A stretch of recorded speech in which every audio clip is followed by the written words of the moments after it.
오늘 함께 나눌 하나님의 말씀은 누가복음 21장 5절부터 19절에 있는 말씀입니다. 누가복음 21장 5절부터 19절에 있는 말씀 다 같이 교독하겠습니다. 어떤 사람들이 성전을 가리켜 그 아름다운 돌과 헌물로 꾸민 것을 말하매 예수께서 이르시되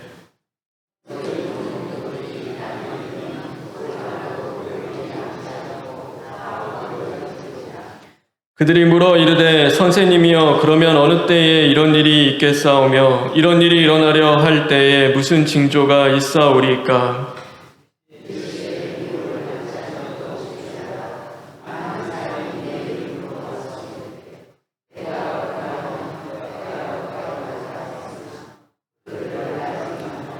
난리와 소요의 소문을 들을 때에 두려워하지 말라. 이 일이 먼저 있어야 하되 끝은 곧 되지 아니하리라.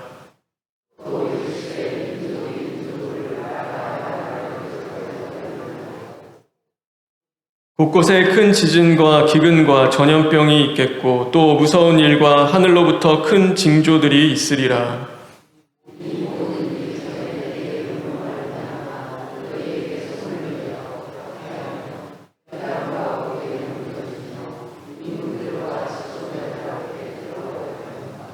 이 일이 도리어 너희에게 증거가 되리라.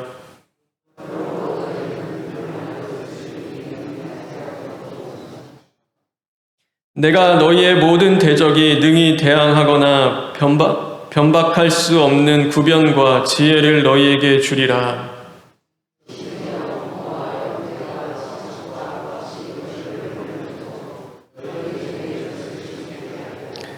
또 너희가 내 이름으로 말미암아 모든 사람에게 미움을 받을 것이나 너희의 인내로 너희 영혼을 얻으리라. 아멘. 우리 17절부터 19절에 있는 말씀을 읽겠습니다.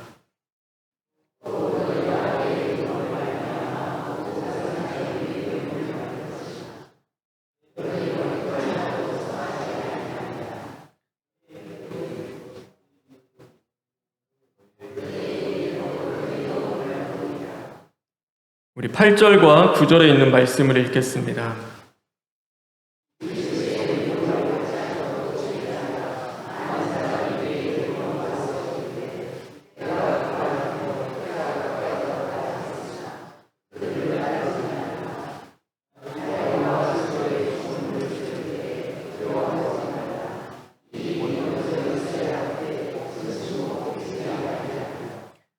우리 5절과 6절에 있는 말씀을 읽겠습니다.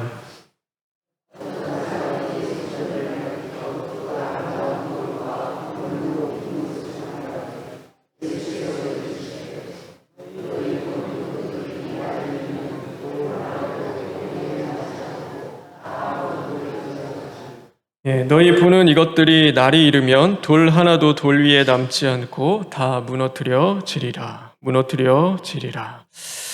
오늘도 하나님이 주시는 은혜와 진리가 또 저와 여러분에게 충만하길 주님의 이름으로 축원합니다. 이스라엘 백성들이 이 애굽에서 종살이를 할 때 이제 무엇을 했냐면은 농업을 한 게 아니에요. 그러니까 그들이 했던 것은 이제 건축물을 짓는 것이었죠. 그럼 그들이 지었던 이 건축물이 무엇일까요? 그들이 지었던 건축물은요, 그러니까 우리가 너무나 잘 알고 있는 이 피라미드입니다. 거대한 피라미드죠. 그 당시 때 수학과 과학이 다 집약되어 있는 곳이었고, 모든 기술이 다 들어가 있는 건축물이 바로 이 피라미드였습니다. 피라미드를 보면요, 너무 웅장한 거예요. 거대하고 웅장한 앞에서 마치 이 세상을, 그 나라를 신이 다스리는 것처럼 이제 사람들이 여기는 거죠. 야, 어떻게 저런 건축물을 만들 수 있을까? 어떻게 저런 건축물이 이 나라에 있을까라고 하며 정말 신이 이 나라에 함께하는구나라고 하며 사람들이 그것을 바라보며 이제 느꼈던 것이죠. 그런데 이 피라미드가 대단한 것 같은데요. 그 용도를 보면은요, 이제 별거 아닙니다. 그러니까 피라미드의 용도는요, 단 하나죠. 그것은 바로 무덤입니다. 거기에 산 사람이 사는 것도 아니고 거기에 더 사람들이 막 기쁨으로 거하는 것이 아니라 정말로 슬픔과 아픔과 어쩌면 그 깊은 어둠 속에 이제 죽음이라는 것을 이제 넣는 그 무덤으로서 이 피라미드가 쓰이는 거죠. 하나님은요, 단 한 번도 이 피라미드를 지으라고 말씀하신 적이 없습니다. 그리고 화려한 성전을요, 하나님이 지으라고 하신 적이 없어요. 성경에서 이 성전을 짓고 싶은 것은요, 이 다윗의 마음이었어요. 다윗이 하나님을 너무 사랑하고 하나님을 향한 이 기쁨이 있으니까요, 내 집은 이렇게 좋은데 하나님의 집은 저렇게 천막에 있는 것이요, 너무 안 좋은 거예요. 그래서 하나님을 위하여서 내가 집을 지어야겠다. 그래서 지은 것이 이제 성전이죠. 하나님이 다윗에게 성전 지으라라고 이 말씀하신 적이 단 한 번도 없는 거예요. 그런데 왜 우리는 하나님은요, 왜 이 성전을 지을 때 무덤이 아니라 무덤을 같은 이 성전을 지으라고 하지 않으셨는가? 그 이유는 이제 단 하나예요. 왜 그렇게 하셨냐면, 우리를 향한 하나님의 목적은요, 죽음이 아니에요. 그렇죠. 우리를 향한 하나님의 목적은 무덤도 아니에요. 우리를 향한 하나님의 목적은요, 이 구원과 부활에 있는 것입니다. 그래서요, 예수님의 무덤이 없어요. 그렇게 유명했던 성인들, 그런 사람들의 무덤, 타지말, 그런 것들이 엄청 크잖아요. 근데, 예수님은 그 무덤이 없어요, 무덤이. 왜 없냐라고 하면요, 예수님은요, 예수님의 목적은 죽음이 아니라 우리를 부활시키는 데 있고, 무덤에 있는 것이 아니라 영원한 하나님의 나라를 우리에게 주시는 것이 주님의 목적이기 때문이에요. 그래서 우리는요, 무덤 짓는 자들이 아니에요. 우리는요, 이 피라미드 같은 거 만드는 사람들이 아닌 것이죠. 그래서 우리는 죽음을 깨트리고 생명으로 나아가는 거예요. 우리는요, 무덤을 깨트리고 영원한 하나님의 나라를 향해서 나아가는 자들이 되어지는 것입니다. 그러니 오늘 하루 우리 중심이 무덤 되지 않기를 간절히 바랍니다. 그래서 정말 하나님의 말씀, 하나님의 선하신 뜻, 정말로 하나님의 그 사랑하심, 그런 것들이요, 그냥 우리 안에서 죽어있지 않았으면 좋겠어요. 그런 것들은 다 죽어있고 내 뜻, 내 의만 강하게 역사하는 것, 그런 심령이 아니라 정말로 하나님의 말씀이 우리 안에 살아 역사함으로 말미암아 저와 여러분의 심령이 이제는 천국을 이뤄갈 수 있는 그런 심령 되기를 주님의 이름으로 축원합니다. 그러기 위해서는요, 우리가 어떻게 해야 하냐면 이 어린아이와 같이 늘 주님을 사랑하는 거예요. 우리가요, 주님을 늘 사랑하는 그 마음으로, 어린아이 같은 그 믿음으로요, 우리가 살아가는 거예요. 큰 집 있잖아요. 막 큰 집에 어린아이는요, 막 큰 집에 있을 때 막 행복하고, 우리는 집이 커지면은 막 좋아하잖아요. 근데 아이들은 그렇잖아요. 아이들은 집이 크면 막 행복하고, 막 기쁘고, 평안하고, 안정감을 누리고, 그럴 것 같은데요. 아이들은 그렇지 않아요. 아이들이 가장 좋아하는 집, 가장 행복한 집은요, 막 큰 집, 막 넓은 그런 집이 아니에요. 어떤 집이 가장 행복하고 좋은 집이냐면 엄마, 아빠가 있는 집이 가장 행복한 집이에요. 그래서 아이들은요, 방 한 칸 있는 데 있다 하더라도요, 엄마, 아빠 있으면요, 그렇게 행복해요. 그러니까 그렇게 좋아하잖아요. 어린아이들은 부모님이 곁에 있다는 거, 부모님이 함께 한다는 것만으로도요, 너무 재밌고 행복하고 평안함을 누리고 안정감을 느껴요. 아무리 큰 집에서 놀다가도요, 막 신나게 뛰어놀다가도요, 결국엔 누구 찾아요? 나중에는 누구 찾냐면 엄마 아빠 찾아요. 엄마 아빠 어디 있는지 찾고. 왜 그러냐면요, 아이들은 이 엄마 아빠를 사랑하기 때문이에요. 그러니까 그 사랑이요, 이 안에 가득하니까요, 이 집과는 상관이 없죠. 함께 하는 것이요, 가장 행복하고 가장 기쁘고 가장 좋은 거예요. 저와 여러분에게는요, 화려하고 좋은 성전 같은 곳에서 있다고 해야 하나님을 만나고, 그런 큰 예배당에 있다고 해서 하나님이 함께하고 그런 건 아니잖아요. 우리가 이곳에서 예배 드리는 것도요, 이곳에 내가 사랑하는 하나님 아버지가 함께 하시기 때문에 예배하는 거예요. 그래서 우리는요, 하나님이 함께 하신 것이 가장 기쁘고 가장 행복한 것이 되어야 해요. 하나님을요, 너무 사랑해서 어린아이같이 그 사랑하는 마음이 우리 안에 불탐으로 말미암아 정말로 우리가 사랑할 때 이제는 우리 안이요, 무덤이 되는 게 아니에요. 다 죽어 있는 것이 아니라 주님을 향한 그 사랑과 기쁨과 감사와 또 주님이 주셨던 그 말씀과 선하신 뜻이요, 우리 안에서 역사하고 그것이 작동을 하기 시작하는 거죠. 그러니 우리는요, 정말로 그 아이들과 같이 주님을 사랑하는 자리로 나아가시기를 간절히 소망합니다. 오늘 이 말씀을 보면요, 이 성전이 무너지는 것에 대해서 주님이 말씀하고 계세요. 이 성전이 3번 지어졌어요. 언제 지어졌냐면 이 솔로몬 때 한 번 지어졌는데요, 그것이 이제 무너졌어요. 그리고 포로기 이후에 돌아와서 이제 스룹바벨이 성전을 한 번 더 지어요. 그것도 이제 또 무너졌어요. 그래서 이번에 누가 지으냐면 이 누가복음에 나와 있는 성전은 헤롯 대왕이 짓는 성전이에요. 그러니까 헤롯 왕이 짓는 성전인데요, 이 80년 동안 짓고 있었어요. 어마어마하죠. 80년이라는 시간 동안 이 성전이 건축 중에 있는 거예요. 그런데 이 당시의 성전이요, 얼마나 화려했던지요, 지붕은 다 황금이에요. 우리 그 이스라엘 보면요, 그 이슬람 사원 이렇게 황금 돔 같은 거 있잖아요. 그 위에 지붕은 황금으로 다 덮여 있잖아요. 그런 것처럼 지붕을 황금으로 다 했어요. 그리고 무엇보다도 화려하고 정말로 그 아름다운 성전을 이제 만들고 있는 거예요. 그래서 이 당시에 이 하나님의 성전은요, 하나님이 함께 계신다는 상징이자 또 영원한 것을 의미하는 거예요. 하나님이 영원히 우리와 함께 하신다라는 것을 이제 보여주는 것이 성전인 거예요. 근데 오늘 하나님께서요, 오늘 예수님은요, 이 성전의 돌들이 이제 돌 위에 돌 하나 남지 않고 다 무너질 날이 올 거라고 오늘 말씀하고 계시는 거예요.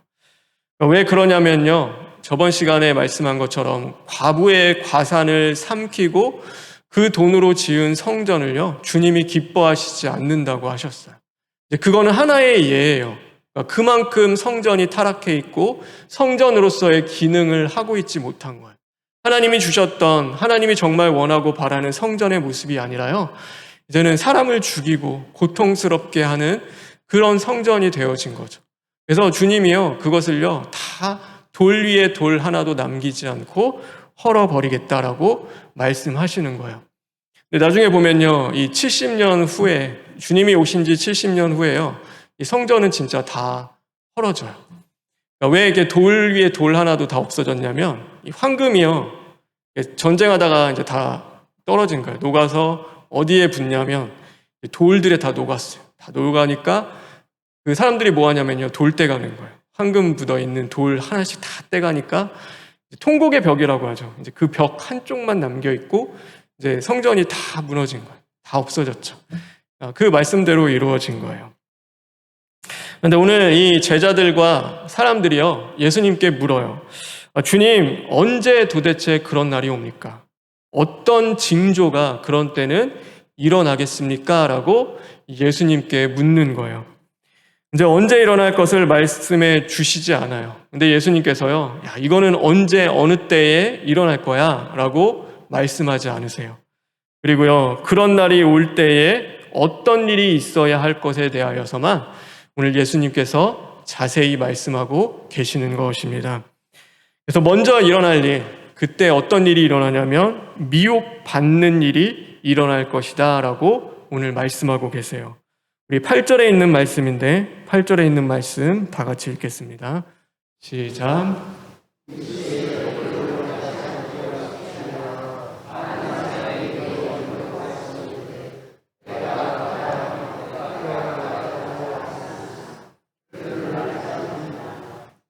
내 이름으로 와서 이르되 내가 그라. 이제 이게 에고에이미라고 해서 나는 스스로 있는 자다. 이제 하나님이 모세를 부르실 때 그 말씀 하시잖아요. 이제 그 단어랑 똑같은 겁니다.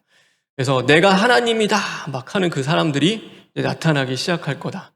지금도 그런 사람들이 있죠. 막 뭐 하나님의 교회, 신천지 뭐 이런 이단들 보면요, 다 자기가 하나님이래요. 하나님이라고 해서 내가 그다. 내가 약속한 그 사람이다라고 하며 나타나는 사람들이 있는 거예요. 그러니 그런 사람들에게 미혹되지 말고 그들의 말을 따르지 말라라고 오늘 주님은 말씀하세요. 그런데 또한 뭘 말씀하시냐면 이제 두려워할 일들이 일어난다라고 또 말씀하시는 거예요. 우리 10절과 11절에 있는 말씀인데 다 같이 읽겠습니다. 시작.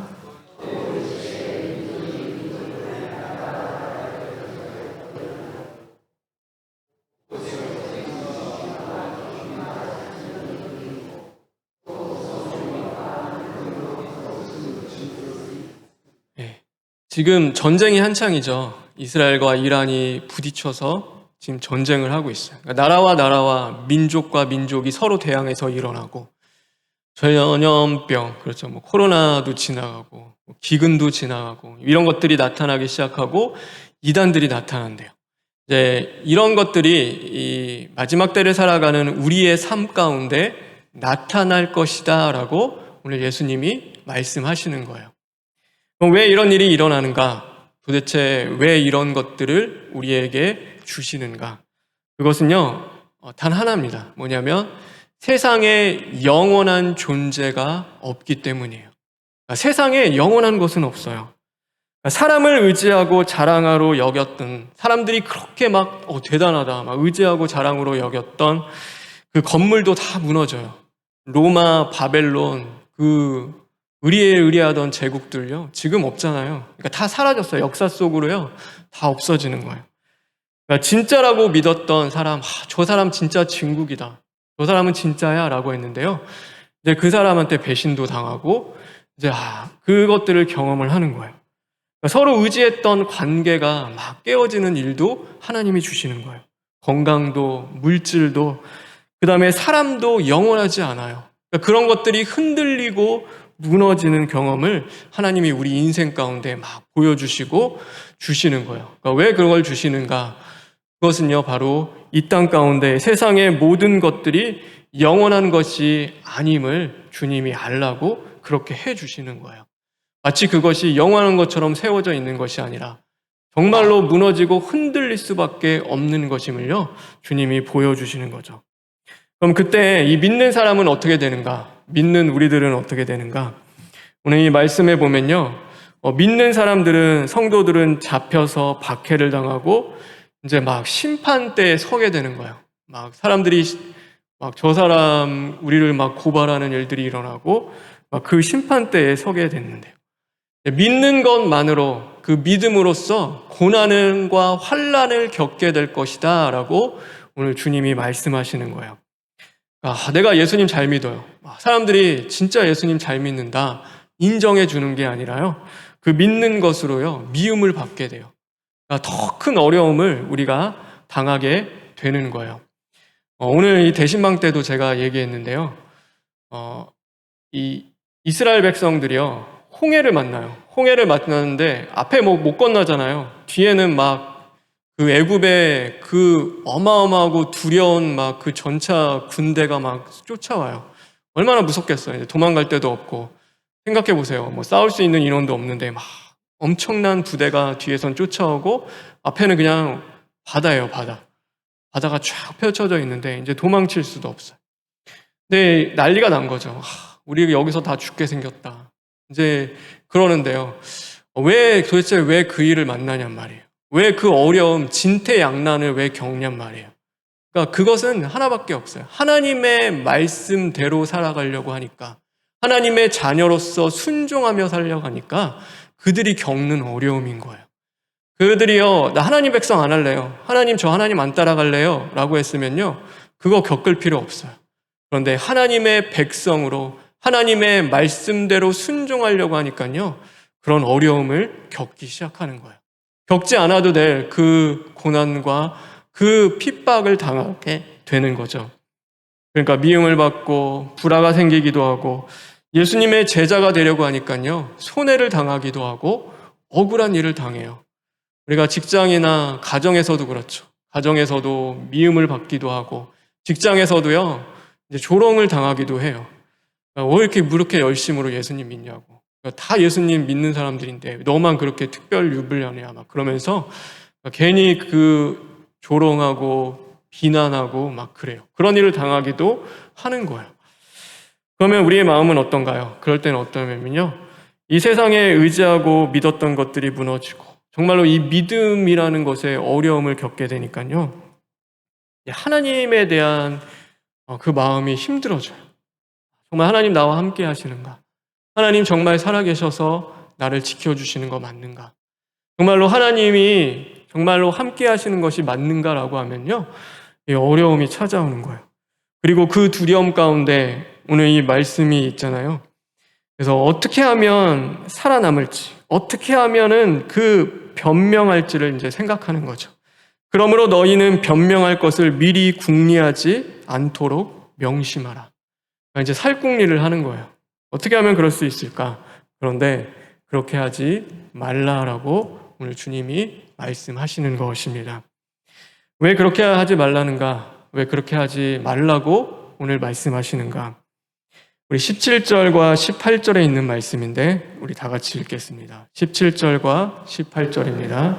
시작.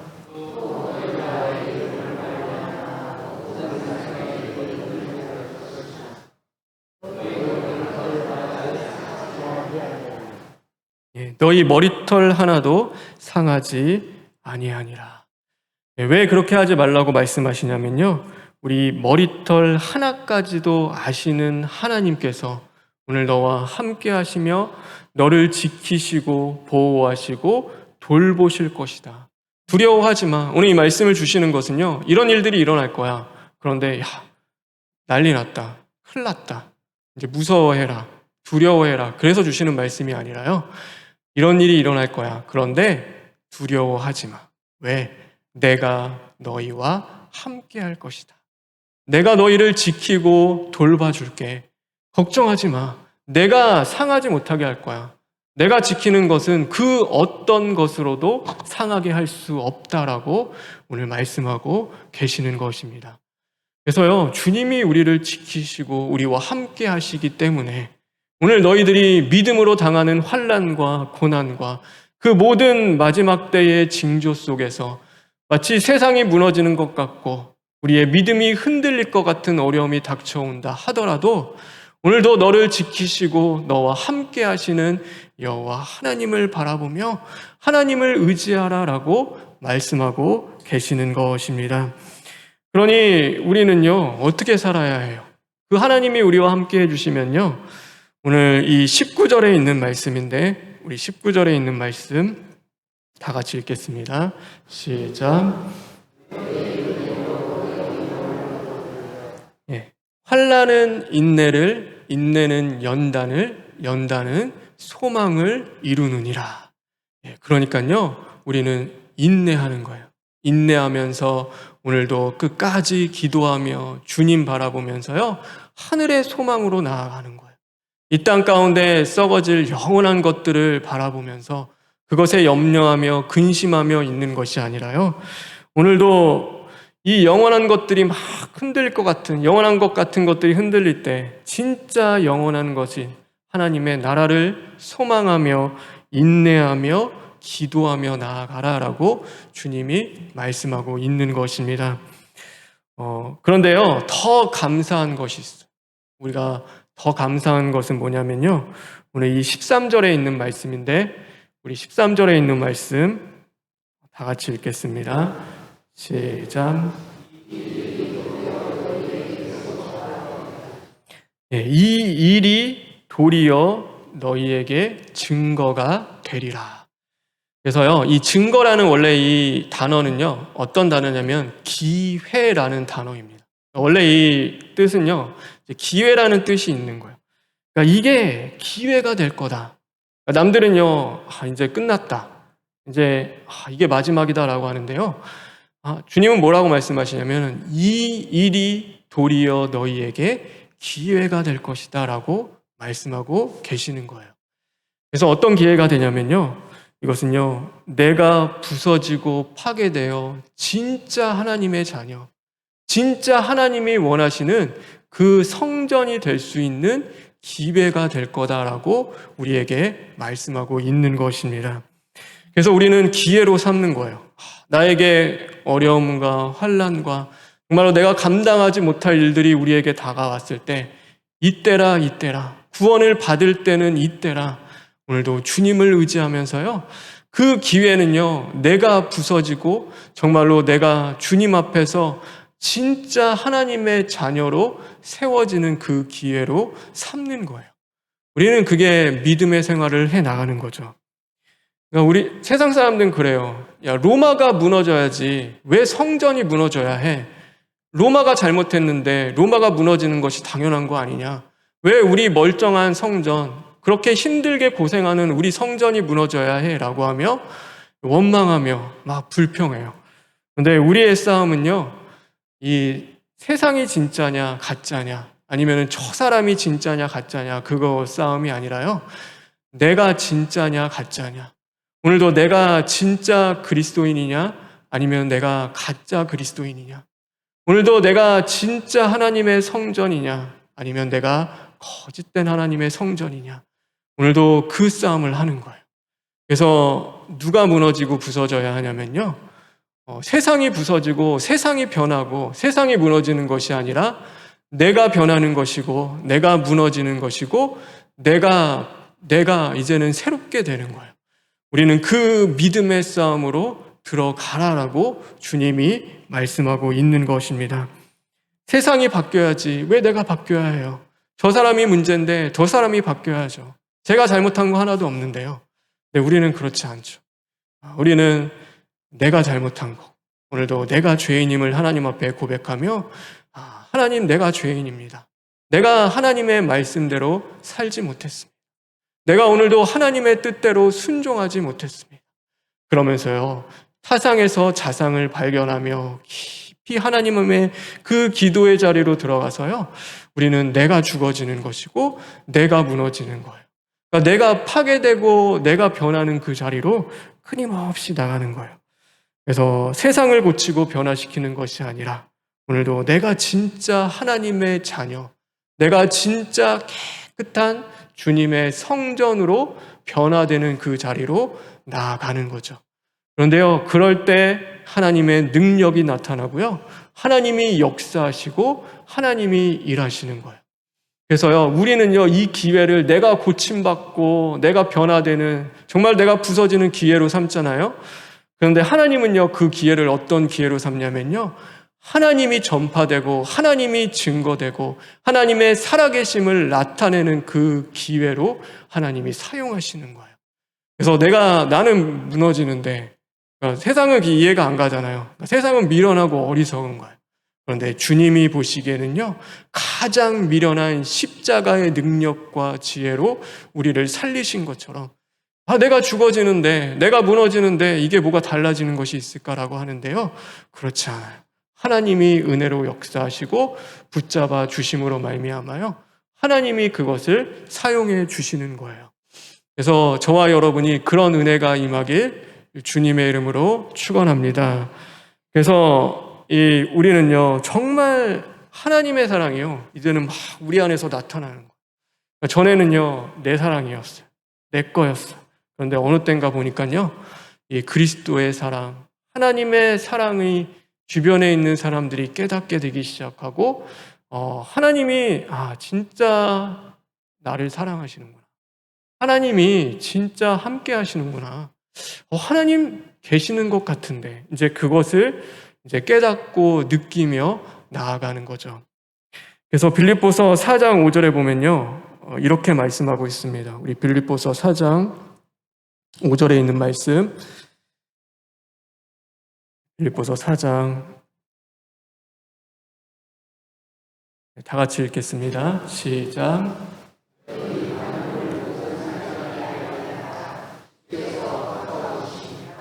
너희 관용을요, 모든 사람에게 알게 하라. 주께서 가까우시니라. 이 말씀을 주고 계세요. 이 관용은 뭐냐면요, 그런 거예요. 이제 세상에서는요, 내 것만 사랑하잖아요. 내 것이 되면은 우리는 사랑해요. 그렇죠. 그런데 이 관용은요, 그런 거예요. 하나님의 것도 사랑하고 하나님이 사랑하는 것도 사랑하고 이웃의 것도 사랑하는 자리로 나아갈 수 있게 되는 거예요. 우리는요, 이 꽃을 꺾어서 꽃병에 꽂아요. 꽃병에 꽂으면 너무 사랑해요. 그건 내 거니까. 근데 막 들에 핀 꽃들, 막 저기 막 산에 있는 꽃들, 그거는요, 뭐 별로 상관없어요. 왜냐면 내 꽃이 제일 이쁘니까요. 우리는요, 그 애완동물 키우잖아요. 그러니까 내 집에 이렇게 집 안에 있어서 내 것이 되면요, 너무 사랑해요. 아껴요. 그런데 뭐 남의 뭐 길거리에 어쩌면 돌아다니는 그만큼 사랑하진 않잖아요. 내 것이 되면요, 정말 많이 사랑해요. 근데 우리는 내 것 아니면요, 안 사랑하는 거예요. 우리는 그렇게 사랑할 수가 없는 거죠. 그런데 이 관용은 그런 거예요.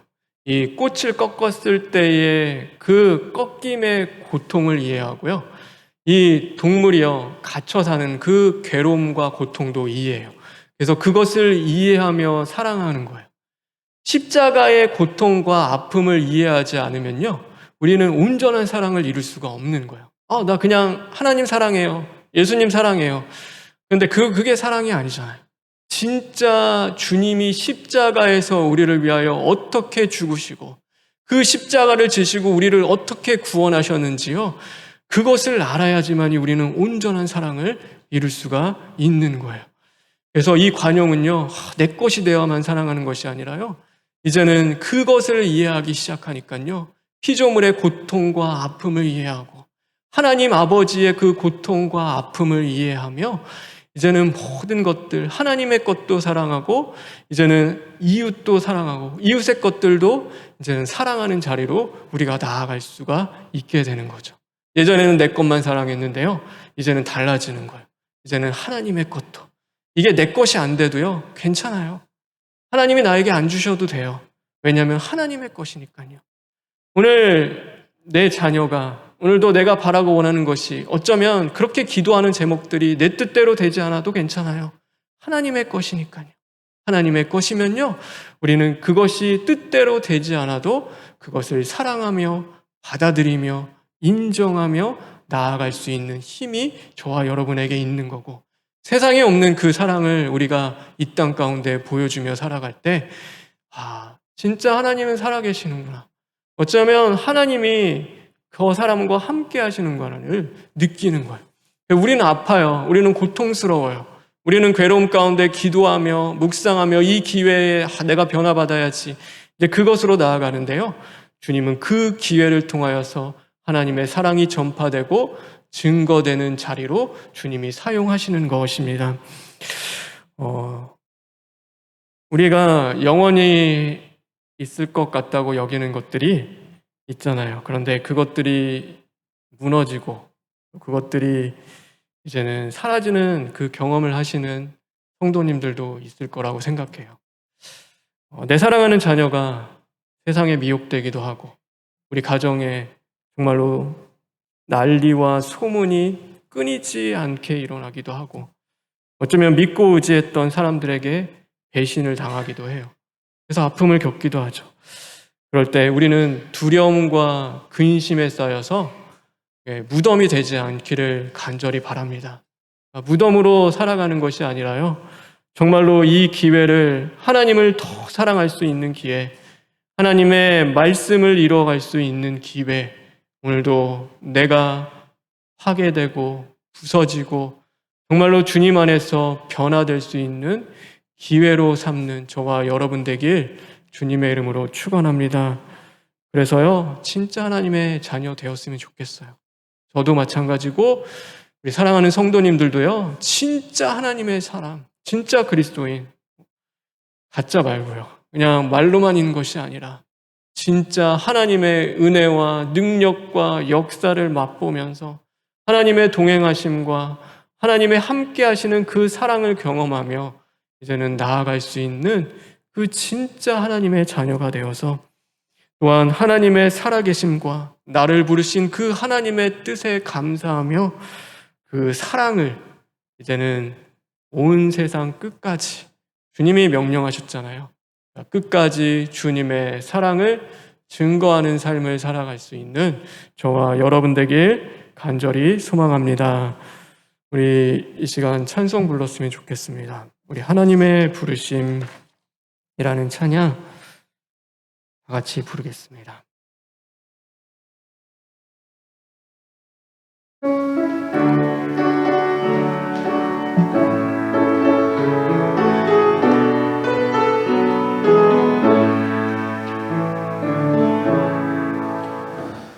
하나님의 부르심에는 후회하심이 없네. 내가 이 자리에 선 것도 주의 부르심이라. 하나님의 부르심에는 결코 실수가 없네. 나를 부르신 하나님의 신실하심을 믿네.